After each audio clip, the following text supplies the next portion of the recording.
Welcome into Chicago Bears Now. My name is Harrison Graham. Hope everybody is having a fantastic college football Saturday. Nice win for Illinois for you Fighting Illini fans out there. I know a lot of you guys watch this show. The Bears and Vikings released their final injury reports heading into Monday Night Football as both teams practiced today.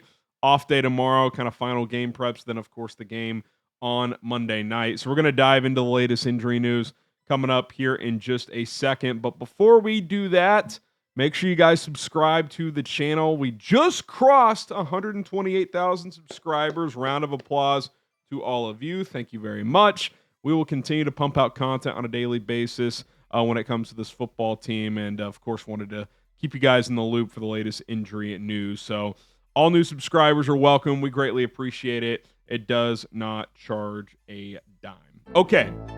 The Bears injury report is out, the final one. And as expected, TJ Edwards is doubtful. Ben Johnson said that before practice today. And then on the official injury report, he was listed as doubtful. He will not play tomorrow or Monday night, barring a miracle, which is obviously a bit of a bummer because he is obviously one of your key players on defense. So that likely means Ruben Hippolyte, who Ben Johnson mentioned is someone who's going to play more than normal, and or Noah Sewell are going to get some run next to Tremaine Edmonds in this football game. So keep that in mind as we go forward here.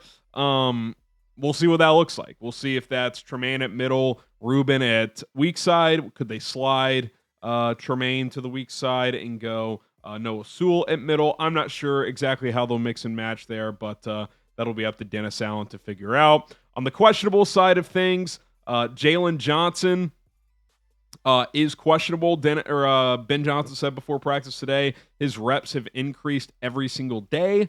He said that before today's practice, I should say. So I kind of have the feeling he's going to play. Now, does that mean he's going to play every snap? Is Nahshon Wright going to have to play some? Where's his conditioning level at?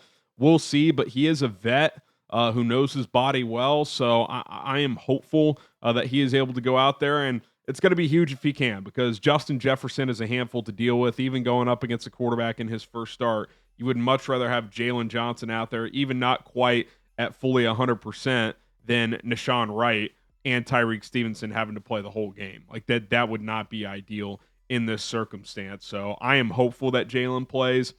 I'm not that hopeful Roschon Johnson plays, but he was listed as questionable, which was certainly interesting, right? I mean, we haven't seen him play in or practice in almost a month. So that certainly caught my attention today, that he practiced in a limited capacity for the first time in a while. Maybe they put him through a workout tomorrow, and if all goes well there, maybe he's a game time decision. That would certainly be huge. We'll find out if Britton Brown is elevated from the practice squad. I would imagine he is regardless. And then if Roschon can go, you could still have Britton Brown inactive during the actual game. But he is obviously available to bring up from the practice squad.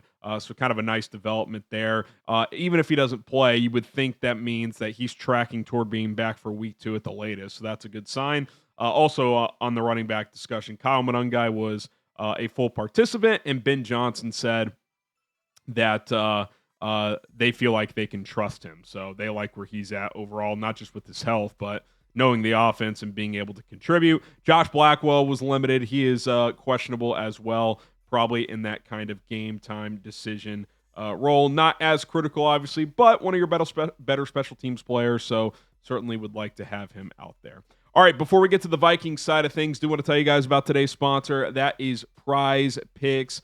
PrizePicks.com/CLNS to get started right now. Today's show is brought to you by PrizePicks. You and I make decisions every day, but on PrizePicks, being right can get you paid. Don't miss any of the excitement this season, where it's good to be right. Football is back. A bunch of college games going on today. I've had a lot of lineups out there.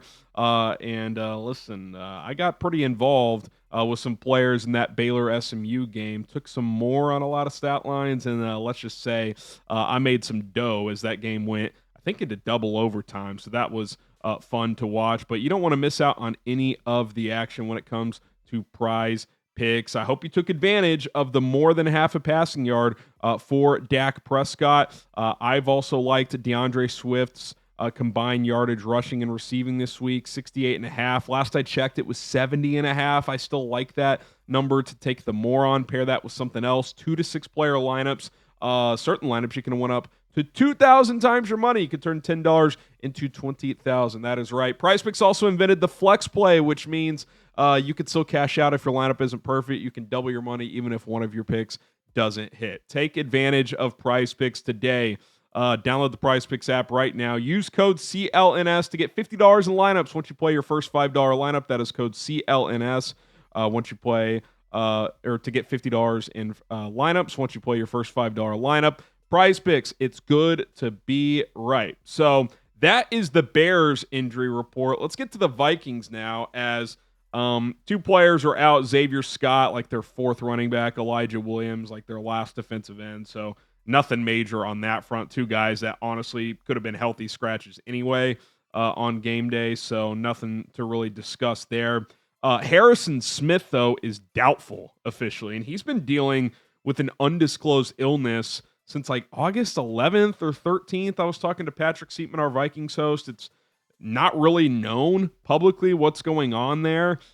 So, is it his own health situation? Is there something more going on? We simply do not know, but he is doubtful. So that, kind of like TJ Edwards, it would be shocking if he played. And it's obviously a big development. He's a little bit past his prime, but he's kind of the captain of the defense. He's guiding traffic. He's getting everybody lined up where they need to go. So that's a big blow for Minnesota. And the one weakness you would say on their defense is in that secondary, more so at corner. But if Harrison Smith is out, I would say kind of across the board in that secondary. Obviously, you got Josh Metellus, who got extended this offseason. They've got Byron Murphy at corner. But those other 2 or 3 spots, Jeff Okudah, Isaiah Rodgers, whoever's going to fill in for Harrison Smith, those are guys I think the Bears could exploit. So we'll see if Ben Johnson has a plan to challenge those guys vertically in the passing game with the weapons of DJ, Rome, Olamide Zaccheaus, Colson Loveland, Luther Burden. So excited to see what the game plan is to take advantage of that. Christian Darrisaw is questionable. That is obviously would be a big development too if he can't go. Now, he's kind of been on one day, off one day. He tore his ACL and his MCL like 8.5 months ago. So it's kind of remarkable.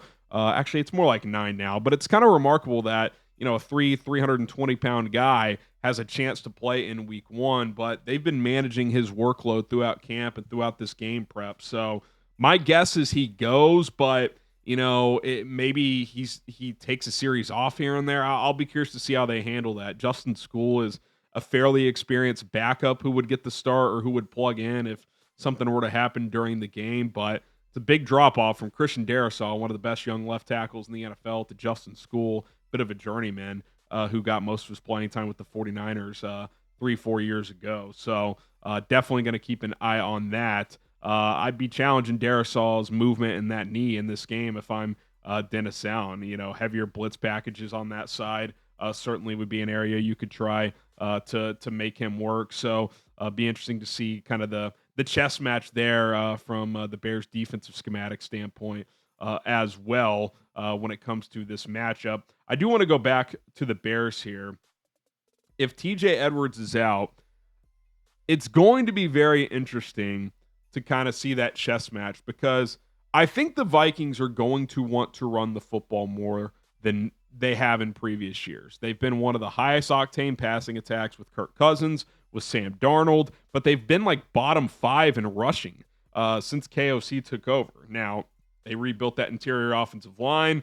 They went out and brought in Jordan Mason, a physical runner, to pair with Aaron Jones. J.J. McCarthy's making his first start, and at Michigan, those were run first teams. So I don't think the game plan for O'Connell would be to have McCarthy drop back 40 times in his first start and sling it all over the yard. Not saying they're not going to be aggressive, but with TJ Edwards out, probably your best run-stopping linebacker, obviously Tremaine Edmonds has to step up. But whether it's Ruben Hippolyte or Noah Sewell, Sewell's obviously a third-year player, but hasn't played a ton on defense in the NFL. Most of his work's been on special teams. One of those guys is going to have to step up and be ready to go. It sounds like Sewell had a good camp. They're obviously high on Hippolyte's physical traits and his speed and his profile.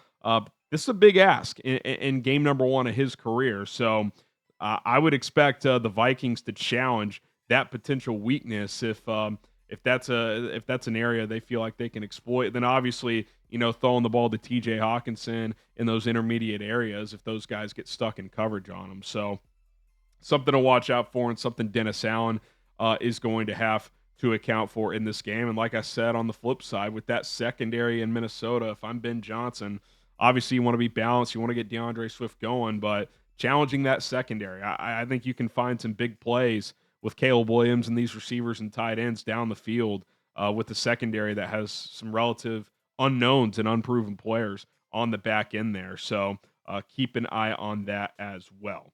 All right, we will have our live watch party Monday night, but of course we'll have at least one video tomorrow. Speaking of me and tomorrow, I will be live on my other YouTube channel, 4Verts, for the noon games tomorrow. We're going to be simulcasting on 4Verts and Chat Sports, kind of doing a early games whip around stream, red zone-ish style, where we're keeping tabs on the early window of games. So be on the lookout for that, as we're going to have full coverage of that going on tomorrow myself. We'll have Sam Brown producing on the 1s and 2s. He'll hang out with us as well. So that'll be a good time to see what else is going on. Some interesting games in the early window. I know Packers Lions is in that afternoon video. I might do a video on here on Bears Now after that game, just kind of reacting to that here on Bears, and if there's any new news on the injury front, kind of throw that all together in one video. So subscribe and join us for that. But I'll also have the link to our 4Verts channel in the description of this video if you want to support and come join us for that stream.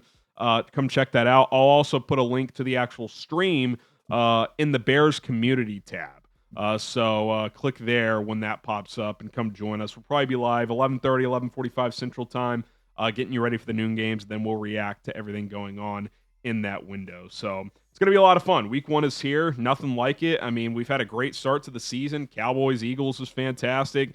Chiefs, Chargers was awesome. What a game by Justin Herbert last night. So can't wait for this to continue. And obviously it concludes with Bears Vikings on Monday night. But we got Sunday first. So we will have that covered on that whip around stream on 4Vert. So hopefully you'll join us. As far as Bears Now goes, we will be back tomorrow if there's no breaking news with a video of some sort. So be sure to subscribe. And as always, bear down.